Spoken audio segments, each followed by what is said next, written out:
We're learning more about an effort to stop the multi-billion-dollar project to expand I-35 in central Austin. Taking a live look at that part of Interstate 35 that's part of the proposed project. This is a view of the split near the Moody Center. TxDOT wants to lower the I-35 main lanes from Old Torf to Airport.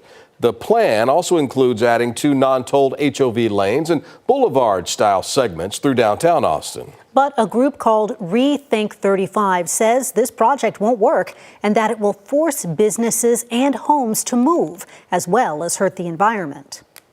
Today, we are here to acknowledge a bold step forward for the community. We have filed a lawsuit against the Texas Department of Transportation, TxDOT, and we have written a civil rights complaint letter to the federal government over TxDOT's plans to expand Interstate 35 through the heart of our community through central Austin. As an alternative to expanding the interstate, Rethink 35 wants TxDOT to invest in more public transportation to help relieve traffic. KVUE's Isabella Basco is live at I-35 and 290. And Isabella, this project has drawn some strong opposition from some Austinites. Well, Brian and Quita, with I-35 as one of the oldest freeways in Texas, the city's website reports that it's outlived its lifespan and needs to be expanded. But some residents who live around here don't all agree.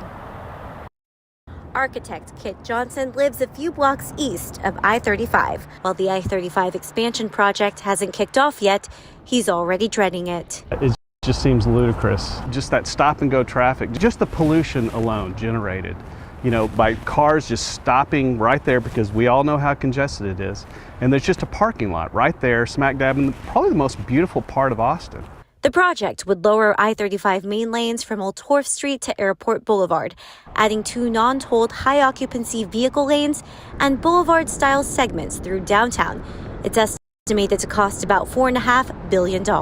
Pour the billions, those billions of dollars into a plethora of solutions. Rail's not going to solve everything. Buses aren't going to solve everything, but all these systems working together and making those more appealing to the general public. The expansion would displace dozens of businesses and homes. Austinite Gary Brizendine also isn't convinced this is the solution. Just expanding it and putting in toll lanes is not going to really do much. Especially if you're having to take out a lot of businesses. KVUE News also reached out to TxDOT for an interview, but the department declined, referring us to this statement, which says in part, the Austin area is expected to see more than $10 billion in economic development over the next 3 decades.